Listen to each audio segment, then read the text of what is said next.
मेरी पहले 2 बेटियां थी, पर जब मैं तीसरी बार प्रेग्नेंट हुई तो सास ने साफ कह दिया कि अगर इस बार भी तुझे बेटी हुई तो मैं तुझे घर से निकाल दूंगी और हो सकता है कि मुझे कोई ऐसा कदम उठाना पड़े जो तुझे अच्छा ना लगे।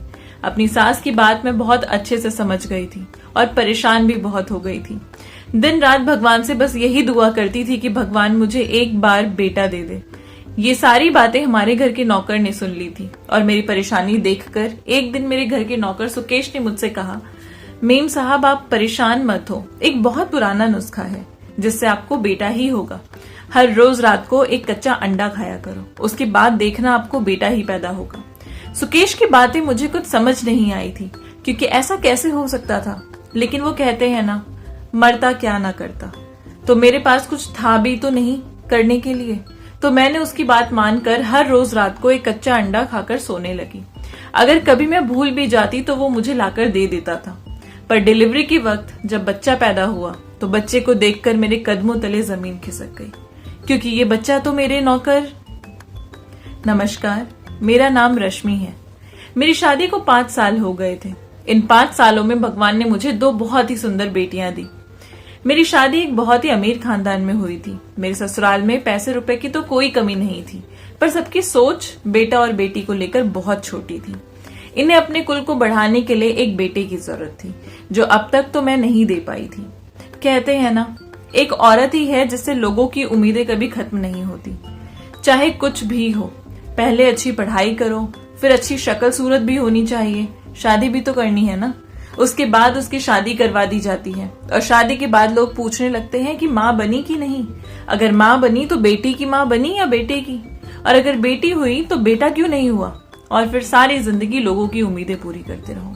यही सब करते और सुनते पूरी जिंदगी गुजर जाती है। शादी के बाद भगवान ने मुझे 2 बहुत ही प्यारी बेटियां दी थी।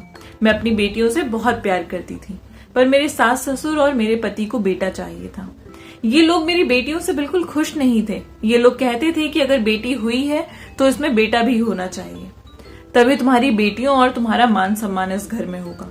बेटा ना होने की वजह से मुझे ससुराल में कितना कुछ सहना और सुनना पड़ता था, ये सब बस मैं ही जानती हूँ। इस घर में एक नौकर था जिसे लोग सुकेश के नाम से बुलाते थे। एक वही था जो मेरे दुख दर्द को समझता था। जब मैं दुखी होती तो मुझे समझाते हुए कहता था कि मेम साहब चिंता मत करिए, अगर आपको बेटी हुई है तो बेटा भी होगा, बस सब्र करिए और भगवान पर विश्वास रखिए। उसकी बातें मुझे अच्छी लगती थी और एक वही था जो मुझे हिम्मत देता था। इस घर में मेरी दोनों बेटियों से कोई प्यार नहीं करता था। मेरी सास तो कहती अगर तुम्हारी बेटियां किस्मत वाली होती तो इनका कोई भाई क्यों नहीं हो जाता। अगर इनका कोई भाई होगा तभी इनका भी मान सम्मान इस घर में होगा, वरना नहीं। अपनी सास और पति के ताने सुनते सुनते मैं भगवान से प्रार्थना करने लगी कि हे भगवान, 2 बेटियों के बाद मुझे अब एक बेटा दे दो कि मेरी बेटियों का मान सम्मान भी इस घर में बढ़ जाए। दोनों बेटियों के बाद मैं फिर से प्रेग्नेंट हुई। मेरी प्रेगनेंसी की खबर सुनकर घर में सभी बहुत खुश हुए, लेकिन सबके मन में डर था कि आखिर इस बार क्या होगा, बेटा या बेटी। सास ससुर के ताने और पति की बातों से मैं बहुत परेशान थी और मैं घर से बाहर भी नहीं जाती थी। पहले दिन से ही एक प्रेशर सा महसूस होता था मुझे।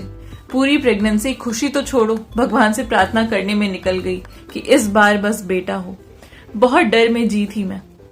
इस घर में लोग मेरी परेशानी तो कभी पूछते ही नहीं थे, बल्कि ताने दे देकर मुझे बेवजह परेशान करते रहते थे।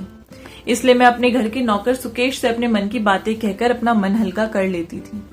एक दिन मैं अपने कमरे में बैठी हुई थी कि अचानक मेरी सास मेरे कमरे में आई और मुझसे कहने लगी, ध्यान से सुनो मेरी बात।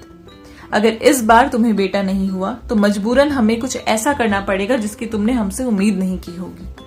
अपनी सास की इस बात पे सही मैं बहुत डर गई और उनसे पूछा कि आखिर आप लोग मेरे साथ ऐसा क्या करेंगे। कहने लगी कि हमें अपने कुल को आगे बढ़ाने के लिए वारिस चाहिए, अगर तुमने नहीं दिया तो हम अपने बेटे की दूसरी शादी करवा देंगे। मैंने हाथ जोड़ते हुए उनसे कहा कि नहीं, आप ऐसा नहीं कर सकती। मेरी पहले से 2 बेटियां हैं, मैं उन्हें लेकर कहाँ जाऊंगी और उनके ऊपर क्या असर पड़ेगा कि उनके बाप ने दूसरी शादी कर ली। मेरी सास ने कहा, अब इसके बारे में मैं नहीं जानती, बस भगवान से दुआ करो कि इस बार तुम्हें बेटा ही हो, कि तुम्हारा और तुम्हारी बेटियों का मान सम्मान इस घर में रहे। अपनी सास की इस तरह की बातों से मैं हैरान थी कि आखिर वो ऐसा कैसे कह सकती थी। वो भी तो एक औरत है। लोग इस बात को क्यों नहीं समझते कि बेटा और बेटी होना इंसान के हाथ में नहीं होता, ये तो भगवान के हाथ में होता है। मेरे साथ ये सारी बातें करने के बाद वो गुस्से से चली गई। मेरी सास के जाने के बाद मेरे घर का नौकर सुकेश मेरे कमरे में जूस लेकर आया।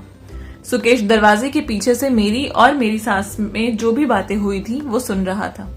मुझे रोता देखकर वो मुझे समझाते हुए कहने लगा, मेम साहब आप परेशान मत हो, मैं हूं ना, मैं आपकी सारी परेशानियां दूर कर दूंगा। मैं आपको एक पुराना नुस्खा बता रहा हूँ। ये नुस्खा करने के बाद शायद आपको बेटा ही होगा, क्योंकि हमारे घर के बड़े बुजुर्गों का बताया हुआ नुस्खा है और ज्यादा कुछ करना भी नहीं है। बस रात को सोते समय कच्चा अंडा खाकर सोना है। मैं गारंटी के साथ कहता हूँ कि आपको बेटा ही पैदा होगा। मैंने सुकेश से कहा, ऐसा थोड़ी होता है। सुकेश ने कहा, मेम साहब जहाँ इतना कुछ कर लिया वहां ये भी करके देख लीजिए। मैं मजबूर थी, मेरी बातें सुनने और मुझे समझने वाला कोई नहीं था। कहते हैं ना, इंसान जब बहुत मजबूर और बेबस होता है। मेरे पास कोई भी रास्ता भी तो नहीं था। मैंने उसकी बात मान ली। सुकेश की बात मैंने बिना सोचे समझे मान ली थी। रोज रात को कच्चा अंडा पीकर सोने लगी। अगर किसी दिन मैं अंडा खाना भूल जाती तो सुकेश मुझे याद दिला देता। एक दिन वो मेरे कमरे में अंडे लेकर आया तो मेरे पति ने मुझसे पूछा, ये क्या है? मैंने उन्हें बताया कि रोज रात को कच्चा अंडा खाकर सोने से बच्चे की सेहत अच्छी रहती है। मेरे पति ने कहा, अंडे खाने के साथ साथ भगवान से यही दुआ करो कि इस बार बेटा ही हो, वरना इस खाने पीने से कोई फायदा नहीं होने वाला है। कभी कभी मुझे सोचकर बहुत तकलीफ होती थी कि लोग मेरा साथ दें या ना दें, मुझे फर्क नहीं पड़ता, पर मेरे पति को तो मेरा साथ देना चाहिए था ना। आखिर बच्चा क्या मेरे अकेले से हो रहा है, तो सिर्फ एक औरत पर सारी जिम्मेदारी क्यों? अगर मेरे लिए ये कुछ नहीं कर सकते तो कम से कम मेरा साथ तो दे सकते थे। अगर मुझे इनका थोड़ा सा साथ मिल जाता तो शायद मुझे बहुत सुकून मिलता। लेकिन सच तो ये था कि अब मुझे अपने पति से भी किसी चीज की कोई उम्मीद नहीं थी। वो मुझे अपना जीवन साथी नहीं बल्कि अपना बच्चा पैदा करने वाली मशीन समझते थे। मेरे पति को मुझसे बेटा चाहिए था। मैं दुआ कर रही थी कि इस बार बेटा ही हो, ताकि मैं बेटे को अपने पति के हवाले करके उनसे कह सकूं, जो तुम्हें चाहिए था वो तुम्हें मिल गया, अब तुम मुझसे कोई उम्मीद मत रखना। हम सिर्फ नाम के पति पत्नी हैं। मैं बस इसी दिन का इंतजार कर रही थी। मैं उनसे कहना चाहती थी कि इन 5 सालों में तुम्हारे लिए मेरे मन में बहुत नफरत भर गई है, और फिर मैंने किसी तरह सब कुछ बर्दाश्त किया क्योंकि मैं बेटियों की माँ थी। इनके घर में कहा जाता है कि औरत की इज्जत तभी होती है जब वो बेटे की माँ बने। मेरे पास भगवान की दुआओं के सिवा कुछ नहीं था। मैं कुछ नहीं कर सकती थी, और सच कहूं तो कोई भी औरत बेटा या बेटी नहीं पैदा कर सकती। जो नसीब में होता है वही मिलता है। पर औरत को आज तक किसी ने समझा ही कहाँ है, जो लोग मुझे समझेंगे। अब तो मुझे सुकेश को बताया हुआ अंडे का ही सहारा था, जो मैं रात को सोने से पहले खाया करती थी। एक दिन मैंने अपने पति से पूछा कि इस बार भी अगर मुझे बेटी पैदा हुई तो क्या आप वाकई में दूसरी शादी कर लेंगे? मेरे पति ने 2 पल मुझे देखा और फिर दुनिया की सबसे जालिम बात कह डाली। उन्होंने कहा, इस घर में मेरी माँ का हुक्म चलता है। अगर उन्होंने कहा कि मैं तुम्हें छोड़कर दूसरी शादी कर लूं तो मैं कर लूंगा। मेरे पति ने इस बात को बड़े आराम से कह दिया था, और इसी बात ने मेरे दिल के टुकड़े टुकड़े कर दिए थे। मैं अंदर ही अंदर खूब रो रही थी, और दर्द भरी आवाज में मैंने कहा, ठीक है, जैसा आपको ठीक लगे, क्योंकि ये आपकी जिंदगी है। मैंने अब अपने मुंह से ये बात कह तो दी थी, पर इन बातों ने मेरे दिमाग में खलबली मचा कर रख दी थी। मैं बहुत सोच में पड़ गई थी, और ज्यादा सोचने की वजह से मेरी तबीयत बिगड़ने लगी और मेरे पेट में तेज दर्द होने लगा। मेरी हालत बिगड़ती जा रही थी। मुझे जल्दी से हॉस्पिटल ले जाया गया। कुछ वक्त के इंतजार के बाद मुझे बच्चा हुआ।